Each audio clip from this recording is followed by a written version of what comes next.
कि अब तो थोड़ी क्षण में ही जो है उनकी मृत्यु हो जाएगी।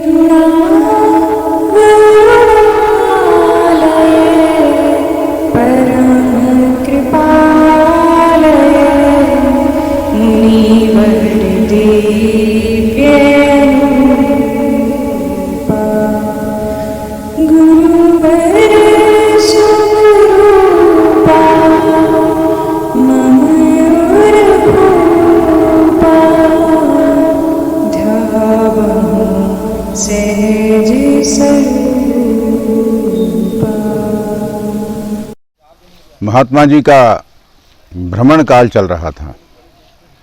महात्मा जी का कहना था कि महात्मा को 12 वर्ष तक बैठ कर के साधना करना चाहिए, 12 वर्ष तक भ्रमण करना चाहिए, ताकि उसे मान अपमान सहन करने की ताकत आ जाए।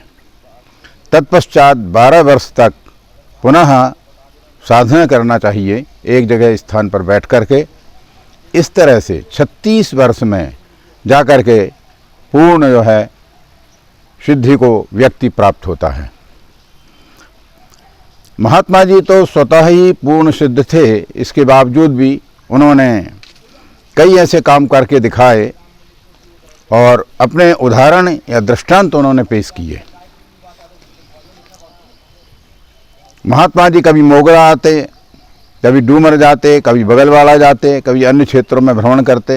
इस प्रकार से महात्मा जी का क्रम चल रहा था। जैसा कि मैंने बताया था कि मोगरा के पटेल द्वारका प्रसाद, उनके सुपुत्र श्री महेश दयाल जी गौर, ये पेट दर्द की पीड़ा से हमेशा पीड़ित रहते थे। कई जगह इलाज कराए गए, बरसों इलाज कराया, लेकिन इतनी तेजी से पेट दर्द होता था कि बेचारे बिलखने लगते थे, परेशान हो जाते थे। महात्मा जी से उन्होंने निवेदन किया कि महाराज जी मेरे इस कष्ट को दूर करो। तब महात्मा जी ने कहा कि भगवान आपको दुग्ध कल्प करना होगा, केवल गाय के दूध पर 41 दिन आपको रहना होगा और इसके पश्चात फिर 41 दिन तक जिस तरह से क्रमशः भोजन शुरू किया जाता है, इस प्रकार से लगभग 3 महीने की ये साधना है। यदि तुम कर लेते हो तो तुम्हारा पेट हमेशा के लिए ठीक हो जाएगा और शरीर भी तुम्हारा तंदुरुस्त हो जाएगा। महेश भैया ने इस बात को स्वीकार किया। संपूर्ण व्यवस्था एकांत में कराई गई, गायें रखी गईं और महात्मा जी ने दुग्ध कल्प कराना आरंभ कर दिया। महात्मा जी स्वयं ही दूध पर रहे और महेश पटेल को भी दुग्ध के ऊपर रखा। इस प्रकार से 41 दिन और पुनः 41 दिन सुंदर उनको भोजन कराए गए। जैसा कि महात्मा जी बताते थे उसी प्रकार से संपूर्ण कार्य सिद्ध हुआ और महेश पटेल का वह पेट का जो दर्द था, जो रोग था, वो हमेशा के लिए समाप्त हो गया। आज उनकी 85-86 जो है आयु है, इसके बावजूद भी उनके चेहरे पर एक तेज है, कांति है और उनका शरीर जो है बहुत अच्छा है। यद्यपि उन्होंने शरीर के साथ कुछ बीच में गड़बड़ की है, इस वजह से कुछ समस्याएं रहती हैं। दूसरी बात, उनके जो छोटे भाई हैं सुरेश पटेल गौर, सुरेश पटेल गौर को टाइफाइड हुआ और टाइफाइड में जो है उनकी स्थिति मरणासन्न हो गई। गांव में जिस प्रकार से मरणासन्न अवस्था में व्यक्ति को नीचे उतार देते हैं पलंग के ऊपर से, तो सुरेश पटेल को भी नीचे उतार दिया। कहा कि अब तो थोड़ी क्षण में ही जो है उनकी मृत्यु हो जाएगी। महेश भैया बहुत घबराए। संयोग की बात थी कि महात्मा जी उस समय इनके खेत के ऊपर एक मकान, टप्पर जिसे कहते हैं, बना हुआ था, वहीं पर महात्मा रुके हुए थे। महेश पटेल दौड़ते हुए रोते हुए महात्मा जी के समीप जाकर के पहुँचे और चरणों में रोते हुए गिर पड़े। कहा महात्मा जी रक्षा कीजिए, रक्षा कीजिए, मेरे भाई की जो है मृत्यु आ चुकी है, अब तो केवल आप ही बचा सकते हैं। तब तो उसी समय महात्मा जी जो है उनके साथ में आए और महात्मा जी ने 3 पुड़िया बना करके उनको दी।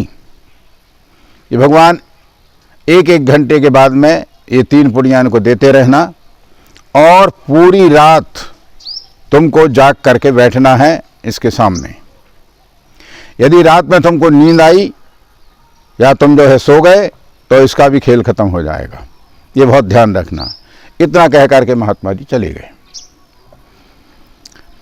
रात भर महेश पटेल बैठे रह गए, उन्होंने नींद भी नहीं ली। महात्मा जी के का जो कीर्तन है गौरी शंकर सीताराम, उसका स्मरण करते रहे और 3 पुड़ियाँ 1-1 घंटे के बाद दी। सुरेश पटेल जो है होश में आ गए और बहुत अच्छा महसूस करने लग गए। इस प्रकार से पुड़िया देकर के महात्मा जी तो प्रातःकाल निकल गए और पुनः सायंकाल को फिर जो है सुरेश पटेल की तबीयत खराब होने लगी। महेश भैया फिर घबरा गए, सोचा कि अब क्या करें, अब तो महात्मा जी भी चले गए, ऐसे में कौन रक्षा करेगा। तब अपने आप ही उन्होंने जो ही तकिया उठाया तो उस तकिए के नीचे 3 पुड़ियाँ और रखी हुई मिली। तब तो महेश भैया ने महात्मा जी का स्मरण किया और पुनः घंटे घंटे बाद 3 पुड़िया दी और इस प्रकार से सुरेश पटेल जो है मोगरा के स्वस्थ हो गए। बाद में महात्मा जी ने बताया कि यदि ये बालक बड़ा होता है और संयम से रहता है, तरीके से रहता है, कुछ अभक्ष भक्षण नहीं करता है, तो इसका जो शरीर है वो हमेशा के लिए परिपुष्ट और बलवान रहेगा और किसी प्रकार के रोग इसे नहीं आएंगे। लेकिन ये तो मानव जीवन है, कई प्रकार की घटनाएं घटती हैं, वो सुरेश पटेल जाने, उनका काम जाने कि उन्होंने अपने जीवन को किस प्रकार से वो व्यतीत कर रहे हैं। इस प्रकार से पटेल द्वारका प्रसाद जी के जो महात्मा जी के परम भक्त बन चुके थे, उनके 2 पुत्रों को ठीक किया। अब बात आती है तीसरे पुत्र की, जो डॉक्टर नरेश चंद्र गौर के नाम से विख्यात हैं और उनका घर का नाम लड्डू था। किसी कारण से उनका दिमाग जो है विक्षिप्त हो गया और दिमाग विक्षिप्त हो गया। तब महात्मा जी डूमर में निवास कर रहे थे, वह बात भी मैं आगे जाकर के आपको बताऊंगा, महात्मा जी का डूमर का आगमन कैसे हुआ। तो महात्मा जी ने को डूमर में रख करके डॉक्टर नरेश चंद्र गौर को, उस समय डॉक्टर नहीं थे, उनके लिए जो है सरस्वती जी का देवी पुराण के अंतर्गत जो सरस्वती कवच है उसका अनुष्ठान कराया। इसके साथ ही जो है उनको दुग्ध कल्प पर रखा और महात्मा जी ने एक वैज्ञानिक विधि से, एक मनोविज्ञान की विधि से डॉक्टर नरेश चंद्र गौर को अपने पास में रखा या लड्डू पटेल को अपने पास में रखा और उनको भी स्वस्थ किया। इस प्रकार से महात्मा जी ने उस पटेल परिवार के ऊपर, जो परम धार्मिक था और ब्राह्मणों का सेवक था, संतों का सेवक था, अनेक प्रकार के उन्होंने यज्ञ भी कराए, अनुष्ठान भी कराए। मैंने स्वयं चूँकि उस गांव में ही रहता था तो हमेशा उनके यहाँ पर अनुष्ठान करता रहता था। नित्य प्रति 2, 5, 10 ब्राह्मण उस जमाने में उनके यहाँ पर भोजन किया करते थे, संत महात्मा आते रहते थे। इस प्रकार से वह परम पवित्र व्यक्ति थे। अब मैं महात्मा जी के डूमर आने की कथा कहना चाहता हूँ।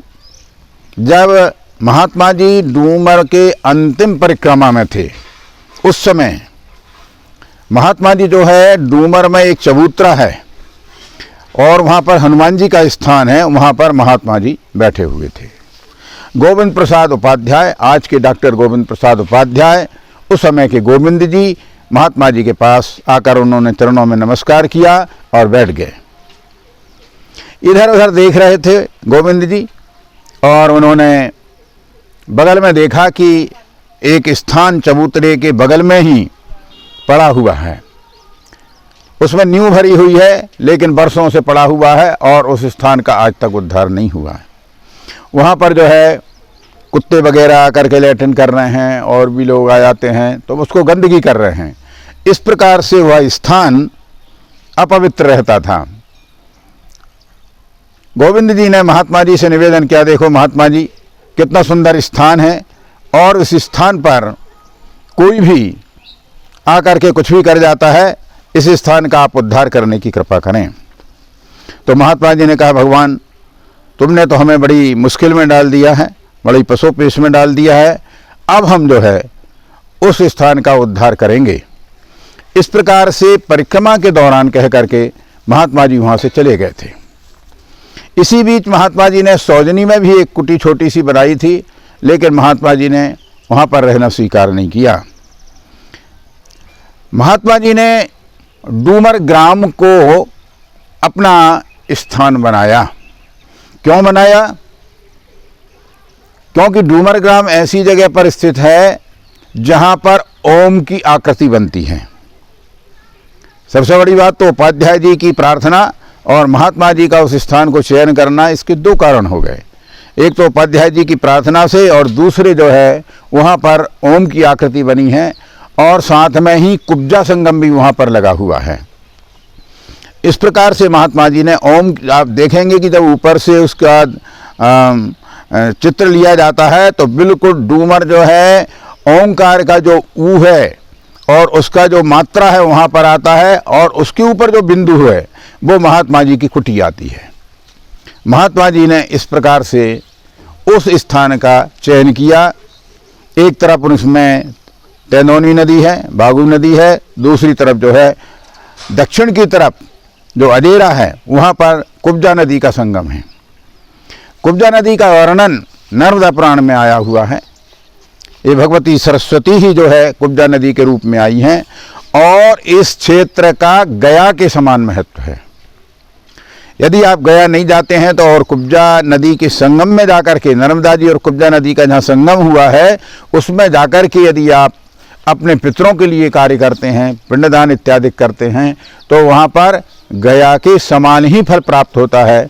इस प्रकार से नर्मदा पुराण में उल्लिखित है। तो वो कुब्जा संगम जो है महात्मा जी को अत्यंत प्रिय रहा है। कहते हैं कि महात्मा जी निरंतर रात में जाकर के कुब्जा संगम जाते थे, वहीं पर स्नान करते थे। इस प्रकार से महात्मा जी ने कुब्जा संगम को अत्यंत प्रिय बताया है और उस स्थान को महात्मा जी ने स्वीकार किया। जब महात्मा जी लौट करके आए, मन में विचार किया। डॉक्टर उपाध्याय का बड़ा ही प्रेम था, परिवार का भी प्रेम था, और डॉक्टर उपाध्याय चूँकि मेरे मित्र हैं, हम लोग साथ में बगलवाड़ा में पढ़े हैं, नित्य प्रति महात्मा जी के साथ में रहे हैं। पूर्व में आपने देखा होगा, वे ही डॉक्टर उपाध्याय के गांव में महात्मा जी जो है आज स्थान बनाने के लिए जा रहे हैं। तो किस प्रकार से महात्मा जी अपनी कुटी का निर्माण करेंगे, बनाएंगे, और डूमर में किस प्रकार की घटनाएं घटित होंगी वो आगे के एपिसोड में आप देखेंगे। आज इतना ही। लीजिए, अब आपके सामने प्रस्तुत हैं डॉक्टर अर्चना सिंघम, जो नागपुर आयुर्वेद कॉलेज में प्रोफेसर हैं और विदर्भ प्रांतीय सभा की अध्यक्ष हैं। वो अब आपके सामने प्रस्तुत हो रही हैं। अपने विचार को लीजिए, डॉक्टर अर्चना सिंघम।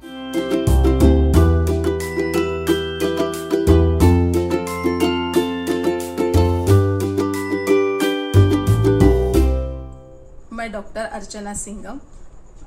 हमेशा मैं डॉक्टर उपाध्याय सर से महाराज जी के अनुभव सुनती थी और सर के ही प्रेरणा से मुझे डूमर जाने का योग आया। 17 फरवरी 2017 से 23 फरवरी 2017 पंडित कैलाश प्रसाद त्रिपाठी जी का भागवत का आयोजन किया था। डॉक्टर पांडे सर, डॉक्टर पुरोहित सर और मैं, हम डूमर गए थे। नर्मदा स्नान हुआ, कुटी का दर्शन हुआ। उस समय मैं एक कानूनी मुसीबत में बहुत बुरी तरीके से फंसी थी।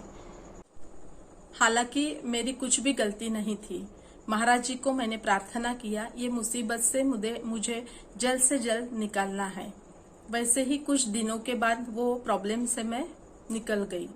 अगले साल जब डूमर में यज्ञ था, उपाध्याय सर ने निःशुल्क रोग निदान शिविर का आयोजन किया था। तब हम सेवा देने और डूमर गए। मुझे महाराज जी का दर्शन भी करना था और महाराज जी को कृतज्ञता व्यक्त करनी थी। तभी से मेरे जीवन में सकारात्मक होने लगा। ऐसी ही महाराज जी की कृपा हमारे ऊपर बनी रहे। को यदि वीडियो पसंद आया है तो लाइक करें, सब्सक्राइब करें, अपने मित्रों से शेयर करें, कमेंट्स करके अपने विचार प्रस्तुत करें। हर हर नर्मदे हर।